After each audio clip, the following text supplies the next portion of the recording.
Let's talk about how to use a foam roller for your foot to help prevent and or manage your plantar fasciitis. First, you need a foam roller like this. I've left a link in the description for one if you need one. You're going to put it down on the ground.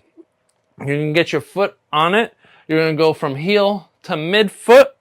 You're going to go back and forth, creating a little stimulating pressure. Do that for about 30 seconds. Then change the angle of your foot. Get the arch of your foot.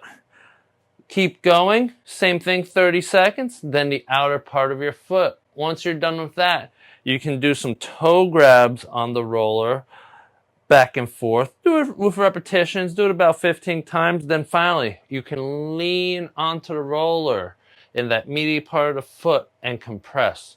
Hold and breathe. Then after you do that for about 30 seconds, switch sections and hit another part of your foot. You're going to, in total, take about 4 to 5 minutes to do this whole technique to help reduce the pressure of plantar fasciitis, and that way you can help manage your symptoms.